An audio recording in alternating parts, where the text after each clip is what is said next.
Sim, sim, eu compreendo. Aí eu te pergunto aqui já, como forma de ir para o final da nossa conversa, a questão do existencialismo, né? O Sartre é um dos existencialistas. Sim. Então, isso é um dos pilares do seu existencialismo, essa questão do assumir-se, do criar-se, ou do ser livre, né? O assumir-se essa responsabilidade. É que uma frase, quando você fala do existencialismo de Sartre, que circula amplamente, que divulgada, é a questão da essência precede a existência. Desculpa, a existência precede a essência, né? E é nesse sentido, então, nesse sentido de abertura, de nadificação, é, Sim. é por aí. Porque dizer que a existência precede a essência é dizer que, tanto de um ponto de vista formal, quanto de um ponto de vista prático, isto é, tanto do ponto de vista da condição humana em geral, quanto do ponto de vista das trajetórias individuais, dos percursos singulares, não há manual, não há tutorial, né, para usar uma palavra mais recente, não há manual de instruções da existência, né? Cada indivíduo cria os próprios valores e cria o sentido com o qual torna o mundo habitável, né? Então, existir e fazer-se dá no mesmo, né? Existir e preencher esse tempo, né? Vamos pensar no Santo Agostinho, né? Santo Agostinho falava que nós vivemos um perpétuo presente, o futuro é um pouco presente, o passado é um pouco presente. Sartre não está muito longe disso, com uma diferença, né? Não há recurso à eternidade, não há o recurso vertical a Deus, é completamente horizontal. A criação de sentido é no horizonte das expectativas que podem ser criadas por um indivíduo na montagem que ele faz da vida. E esse discurso, isso é muito interessante. Há quem diga que Sartre se transformou numa pessoa célebre em nível mundial, porque, veja bem, né? Essa conversa, o Ser e o Nada é publicado em 1943. Em outubro de 1945, ou seja, logo depois da Segunda Guerra, ele faz aquela célebre palestra O Existencialismo e o Humanismo. Nessa mesma época, ele publica alguns textos, entre os quais um desses textos é uma aplicação do seu conceito de responsabilidade radical, ou seja, de que cada indivíduo responde radical e absolutamente pelos próprios valores e pelas próprias escolhas, ao modo como os franceses deixaram a França ser ocupada pelos alemães, né?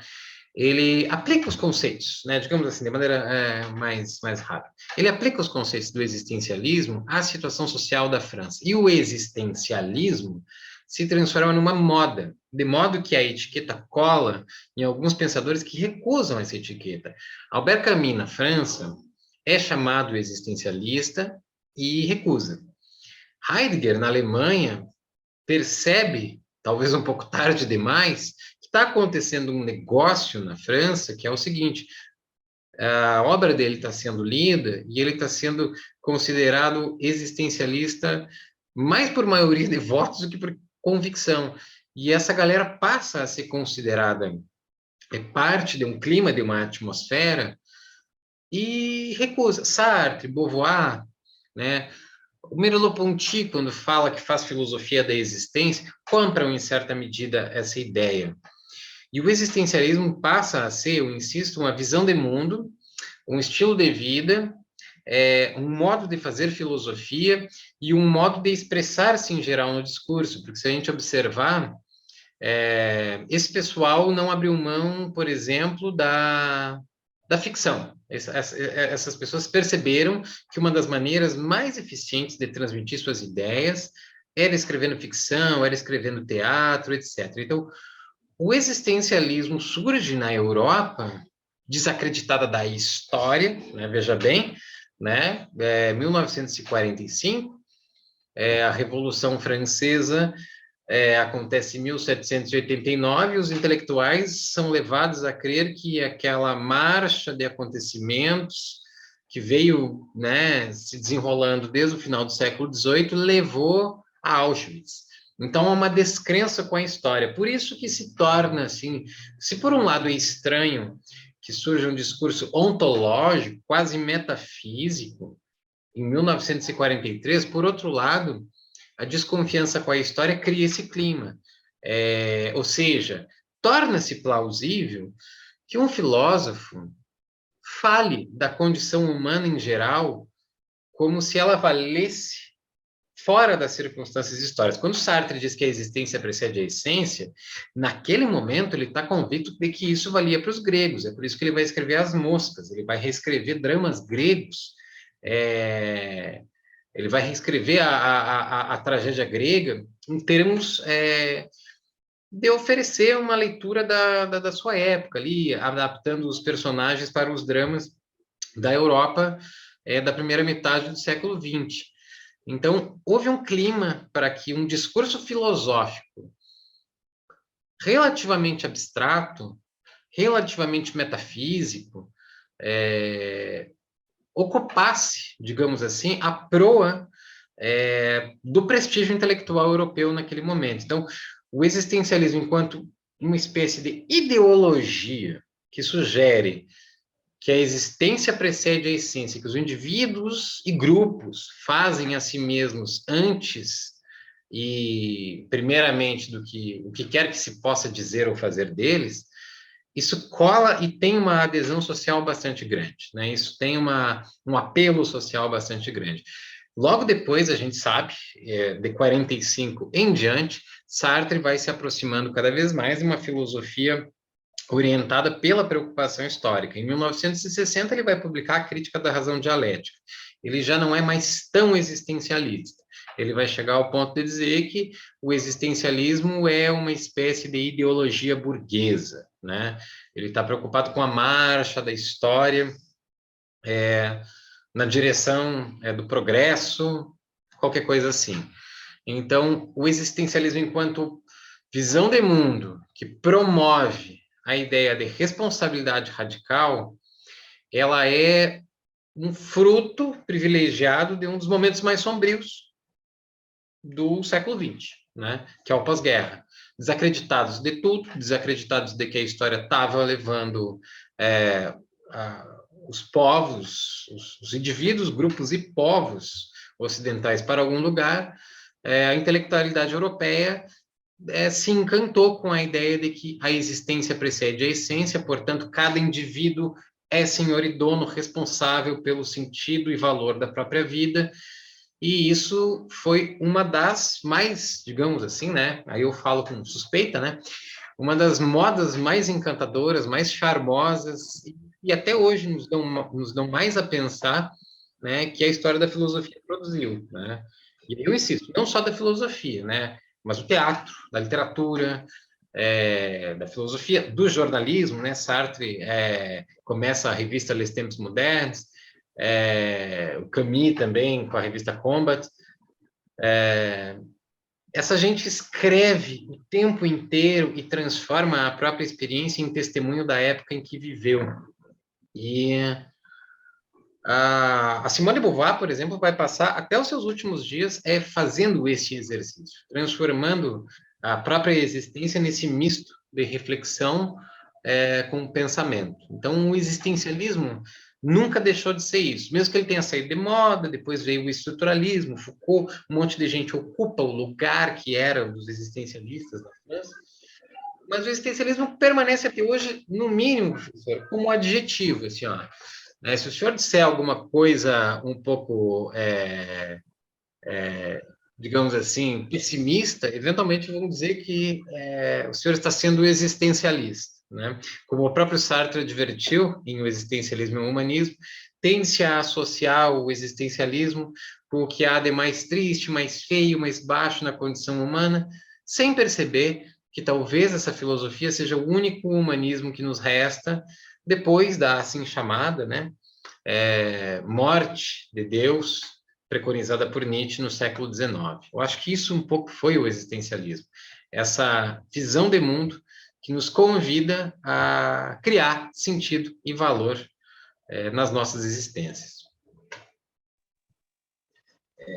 Muito bom, professor. Obrigado. Isso me faz pensar em dois termos aí que nós já falamos aqui, que é a questão da liberdade e da responsabilidade, entender esses termos no sentido mais amplo, né, no sentido mais coloquial. Porque se analisa, né, estamos no clima de pós-guerra, de desolação, olha-se para o indivíduo e transfere para ele a tarefa, né, do reconstruir, né? Isso daria talvez a ideia de evocar a responsabilidade para o indivíduo, né? E a liberdade, porque você, a partir de si mesmo, né? A partir do que isso, não sei se tem relação, mas isso me lembra muito também a questão da filosofia estoica, o contexto em que nasce, né? A filosofia helenista, né? Uhum. Dessa volta para o indivíduo, e exatamente no momento em que a Grécia, né, se perde, a polis se perde para os impérios, né? Me parece que quando o coletivo ele entra em ruína, sempre a posse volta para o indivíduo, né? Hum.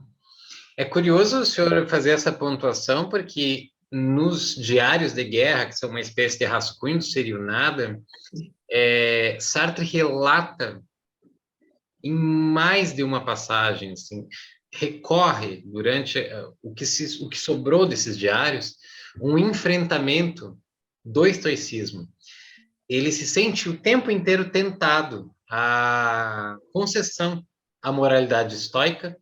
Ele percebe que o estoicismo é uma maneira de vencer ao mundo, mas ele quer alguma coisa a mais.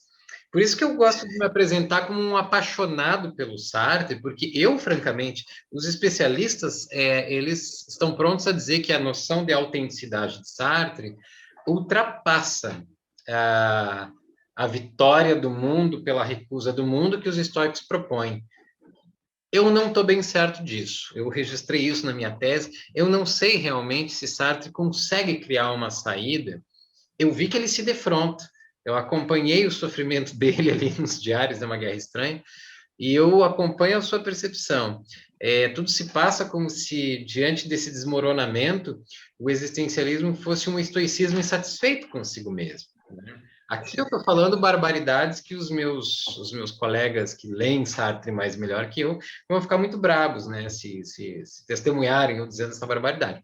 Mas eu tenho essa mesma percepção. Há uma familiaridade muito notória entre o existencialismo e o estoicismo, né? Sartre quis que ele fosse um pouco mais que o estoicismo, não estou seguro que ele tenha sido bem sucedido nisso. Tá certo. Professor, eu estou aqui satisfeito aqui com a sua participação.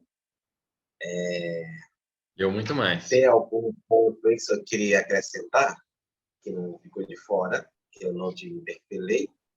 Não, eu só vou fazer uma propaganda aqui, como eu disse no começo, né? O existencialismo é uma coisa que, quando nos envenena, ele permanece no sangue, né? Eu gosto de me apresentar como um apaixonado pelo existencialismo mais do que como um especialista. Por outro lado, eu acho que há valências muito nítidas dessa filosofia que nos fazem falta hoje, né?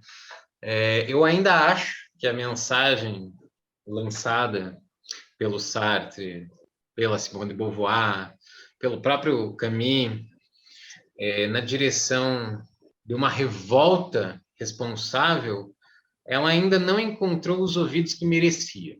Eu ainda acho que, talvez, né, para comprar a sua provocação, a sua comparação com o estoicismo, talvez haja no existencialismo qualquer coisa de perene que possa fazer com que esse apelo possa encontrar ouvidos no século XXI. Eu acho que uma moral da responsabilidade e da revolta responsável, ela ainda pode ter o seu lugar no nosso imaginário, na nossa prática, no limite, né, que possa nos inspirar a agir e a pensar.